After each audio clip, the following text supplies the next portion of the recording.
घड़ी इशारा कर रही है 7 बजे शाम का और समय हो चला है UP police constable special batch GK GS से मुलाकात का, जिसमें मैं आज आप लोगों के सामने जीके जीएस का पार्ट 4 प्रेजेंट करूंगा, जो कि आपके आने वाले यूपी पुलिस कांस्टेबल एग्जाम के लिए मोस्ट इंपॉर्टेंट क्वेश्चन होने वाले हैं।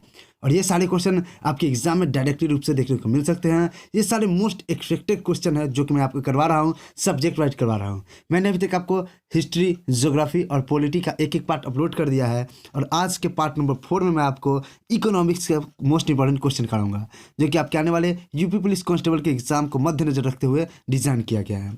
तो फ्रेंड्स, आप पूरे सेशन को बहुत ही ध्यान से देखिए। अगर आपने पिछले 3 पार्ट्स को नहीं देखा है तो प्लेलिस्ट बन चुकी है, उस प्लेलिस्ट में जाकर पिछले तीनों पार्ट्स को देखिए, उन क्वेश्चंस को नोट करिए और प्रतिदिन याद करते चलिए।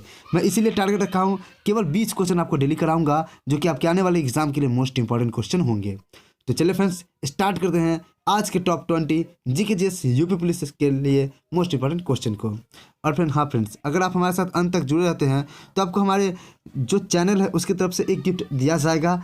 टॉप 20 स्टूडेंट को यह गिफ्ट दिया जाएगा जो प्रतिदिन लाइक शेयर कमेंट करेंगे। उनमें से टॉप 20 स्टूडेंट को आपके एग्जाम के टाइम ये गिफ्ट दिया जाएगा। तो हमारा आज का पहला प्रश्न है कि राष्ट्रीय दृष्टिकोण से निम्नलिखित में से कौन सा व्यष्टि अर्थशास्त्र का दृष्टिकोण है? तो अर्थशास्त्र का दृष्टिकोण क्या है? तो अर्थशास्त्र का दृष्टिकोण है टिस्को कंपनी में बिक्री का अध्ययन। अर्थशास्त्र की दृष्टि से अर्थशास्त्र का अध्ययन करने के लिए 2 दृष्टिकोण है। पहला दृष्टिकोण आपका जो क्वेश्चन है आपका व्यष्टि दृष्टिकोण, और दूसरा दृष्टिकोण है आपका समष्टि अर्थशास्त्र। व्यष्टि अर्थशास्त्र और समष्टि अर्थशास्त्र, ये 2 दृष्टिकोण हैं, जिसमें व्यष्टि अर्थशास्त्र एक एकल बिंदु या अविभाज्य स्तर पर अध्ययन है, जैसे मूल्य परिवर्तन के संबंध में मानव व्यवहार का अध्ययन। मांग और आपूर्ति पर इसके प्रभाव समष्टि अर्थशास्त्र जनसंख्या के दृष्टिकोण या समग्र इकाइयों के स्तर पर अध्ययन है, जैसे कि मुद्रास्फीति और अपस्फीति के संबंध में ब्याज का अध्ययन करना। आप सिंपल सा समझिए कि अर्थशास्त्र की दृष्टि में अर्थशास्त्र का अध्ययन 2 प्रकार से किया जाता है, एक व्यष्टि अर्थशास्त्र और एक समष्टि अर्थशास्त्र। व्यष्टि अर्थशास्त्र जो कि अविभाज्य होता है और समष्टि अर्थशास्त्र जो कि जनसंख्या के दृष्टिकोण से किया जाता है, यानी अविभाज्य होता है, विभाज्य होता है। ठीक है। और हाँ फ्रेंड्स, यदि आपको हमारा सेशन पसंद आए तो वीडियो को लाइक, चैनल को सब्सक्राइब और वीडियो को एक शेयर जरूर करें और सारे क्वेश्चन को लिखकर याद किया करें।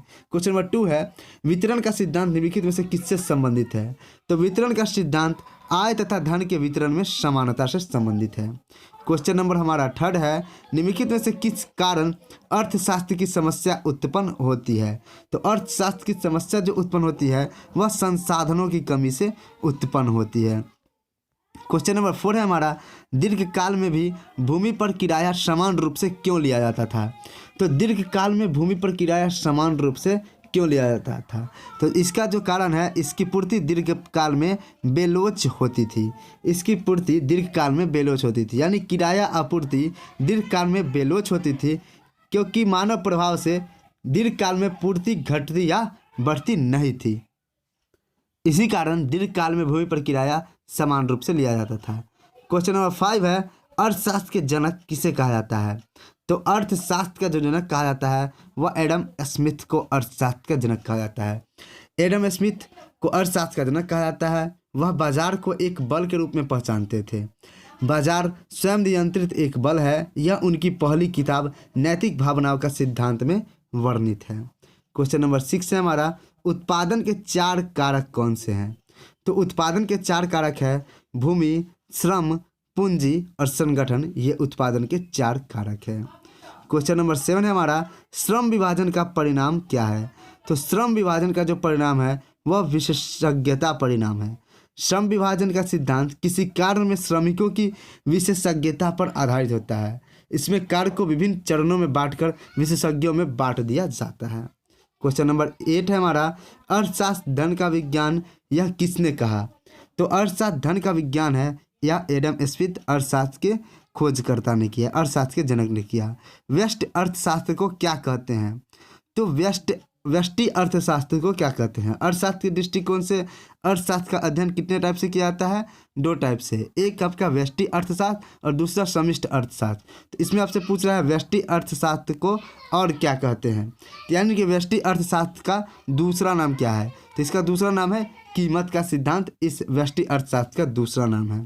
क्वेश्चन नंबर 10 है आभासी लगान एक डैश परिघटना है। तो आभासी लगान एक अल्पावधिक परिघटना है। आभासी लगान संगठन के लिए एक तरह की आय है जो कि कीमत लगान से भिन्न है। आभासी एक अतिरिक्त आय है जो कि एक अस्थायी एवं अल्पावधिक परिघटना है।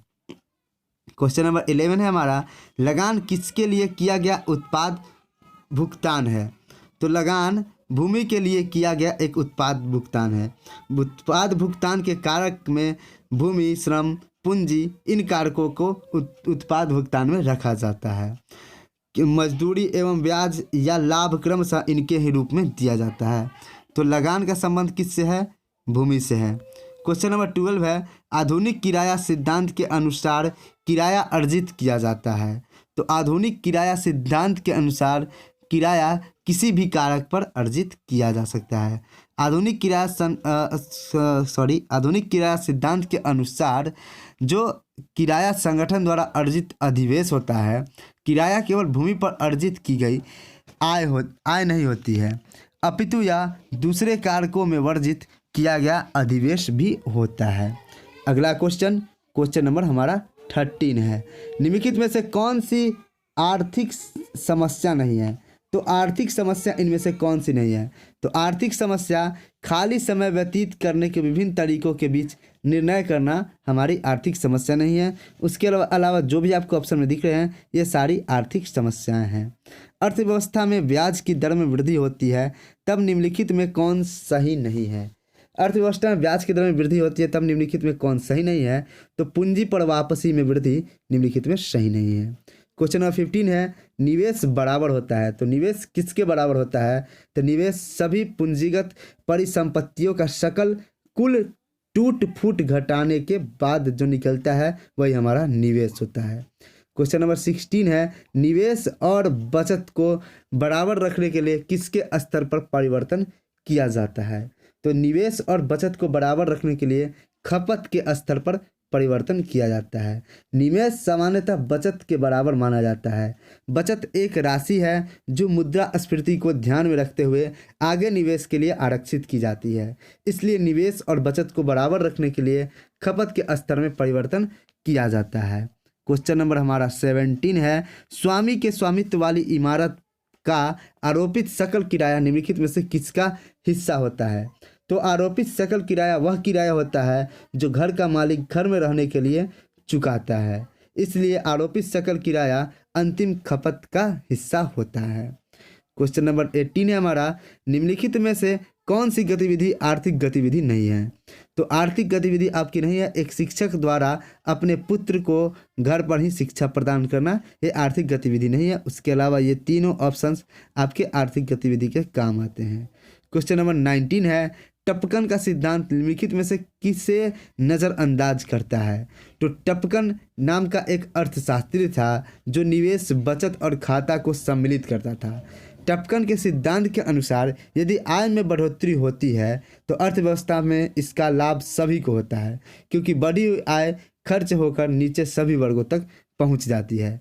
तो क्या आपका इससे कंक्लूजन निकला कि टपकन के सिद्धांत में आय का वितरण को नज़रअंदाज किया जाता है। क्वेश्चन नंबर 20 है, राष्ट्रीय दृष्टि से निम्नलिखित में से कौन सा व्यष्टि अर्थशास्त्र का दृष्टिकोण है? व्यष्टि अर्थशास्त्र का दृष्टिकोण कौन है? तो मैंने आपको शुरू में ही बताया था कि अर्थशास्त्र को मुख्यतः दो भागों में बांटा जाता है। एक आपका हो जाता है व्यष्टि अर्थशास्त्र और एक आपका हो जाता है समष्टि अर्थशास्त्र, जिसमें व्यष्टि अर्थशास्त्र बहुत ही इंपॉर्टेंट है। और व्यष्टि अर्थशास्त्र के अंतर्गत में जो इकाइयाँ आती हैं उनमें प्रमुख है एक उपभोक्ता, एक उत्पादक, एक विक्रेता, एक फर्म इत्यादि का अध्ययन किया जाता है इस व्यष्टि अर्थशास्त्र में। तो एक उत्पादक, एक फर्म को लेकर अगर चले तो BSNL द्वारा बेचे गए मोबाइलों का अध्ययन व्यष्टि अर्थशास्त्र में आता है, यानी कि एक समान चीज़ों का अध्ययन होता है। महिलाओं की बेरोजगारी कहीं पे भी रोजगार कर सकती है। भारत में प्रति व्यक्ति आय फ्लैक्चुएट कर सकता है, कम बेसी हो सकता है। भारत में मुद्रास्फीति यह भी कम बेसी हो सकता है, लेकिन BSNL द्वारा बेचे गए मोबाइल का अध्ययन यह कम नहीं हो सकता है, वो एक ही प्रकार की कंपनी से बेची गई है। तो फ्रेंड्स ये थे आज के टॉप 20 मोस्ट इंपॉर्टेंट क्वेश्चन जो कि आपके आने वाले यूपी पुलिस कांस्टेबल के एग्जाम से लिए मोस्ट इंपॉर्टेंट है, जिसमें मैंने आज आपको इकोनॉमिक्स का सेक्शन कराया। कल मैं आपके लिए साइंस का सेक्शन लेके आऊँगा, जो कि बहुत ही बेहतरीन सेशन होगा आप सबों के लिए। तो आप कल भी मेरे साथ जरूर जुड़े। अगर आपने हिस्ट्री, ज्योग्राफी, पॉलिटिक्स और इकोनॉमिक्स की क्लास आज कर रहे हैं, चौथी क्लास, और इससे पहले की तीनों क्लास नहीं किए हैं, तो उन्हें का लिंक आपको डिस्क्रिप्शन बॉक्स में और प्लेलिस्ट में भी मिल जाएगा। तो वहाँ से जाकर उन क्लासेस को भी जरूर देखें बेस्ट रिजल्ट पाने के लिए। तो जय हिंद, जय भारत, वंदे मातरम। मिलते हैं अपनी नेक्स्ट